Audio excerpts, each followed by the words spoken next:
রাসূলুল্লাহ সাল্লাল্লাহু আলাইহি ওয়াসাল্লামের কাছে আমর ইবনুল আস রাদিয়াল্লাহু তাআলা আনহু এসে বললেন, ইয়া রাসূলুল্লাহ, আমি তো ইসলাম ধর্ম কবুল করতে চাই, আপনার হাতটা একটু বের করে দেন, আমি আপনার হাতে হাত রেখে বাইআত গ্রহণ করব, প্রতিশ্রুতি দিব যে আমি ইসলাম ধর্ম গ্রহণ করেছি। আমর ইবনুল আস রাদিয়াল্লাহু তাআলা আনহুর কথা শুনে রাসূল সাল্লাল্লাহু আলাইহি ওয়াসাল্লাম তার হাতটাকে সম্প্রসারিত করলেন। ঠিক আছে আমর, তুমি আমার হাতে হাত রেখে বাইআত গ্রহণ করো, ইসলাম গ্রহণ করো। যখন রাসূল হাত বাড়িয়েছে, এখন আমর নিজের হাতকে গুটিয়ে ফেলছে।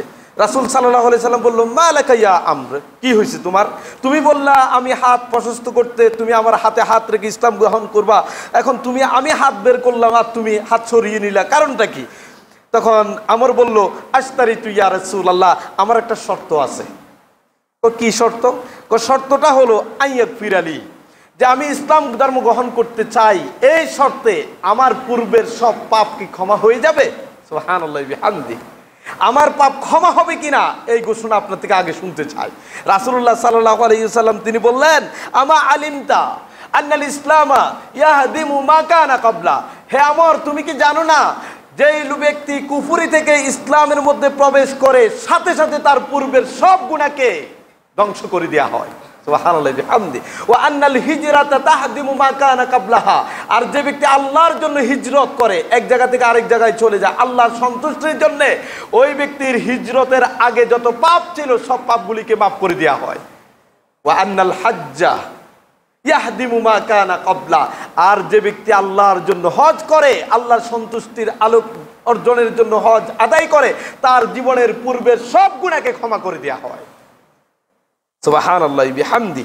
প্রিয় ভাইয়েরা, আসুন না আমরা হজের মতো এই গুরুত্বপূর্ণ ইবাদত যদি করতে পারি, তাহলে আল্লাহর কাছ থেকে আমরা সেই প্রতিদান পাবো ইনশাআল্লাহ। রাসূল সাল্লাল্লাহু আলাইহি সাল্লাম তিনি বললেন যে আল হুজ্জাজু ওয়াল উম্মার ওয়াহদুল্লাহ, যারা বাইতুল্লাহিল হারামের সামনে গিয়ে বলে লাব্বাইক আল্লাহুম্মা লাব্বাইক।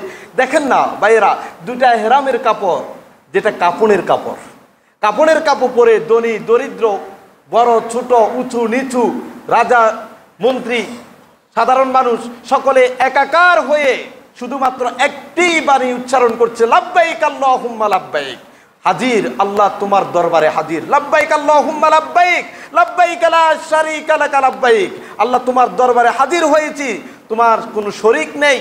এভাবে করে করে তালবিয়া পাঠ করছে। কার পানে ছুটে গিয়েছে? এক মহান রবের সন্তুষ্টির জন্য গিয়েছে। সেখানে গিয়ে আপনার মন থেকে যতগুলি কথা বলবেন, ইখলাসের সাথে করবেন, সুন্নাহর আলোকে করবেন, আপনি নিশ্চিত থাকতে পারবেন এই হজের সওয়াব এবং প্রতিদান আপনি জান্নাত পেতে যাচ্ছেন। রাসূল সাল্লাল্লাহু আলাইহি সাল্লাম বললেন, যারা হজ করতে যায় এবং উমরা পালন করতে যায় তারা আল্লাহর মেহমান। সুবহানাল্লাহি বিহামদি। আল্লাহর মেহমান। ইন দাআউহু আজাবাহুম, তারা যখনই আল্লাহকে ডাক দেয় আল্লাহ তাদের ডাক শুনেন এবং কবুল করে নেন।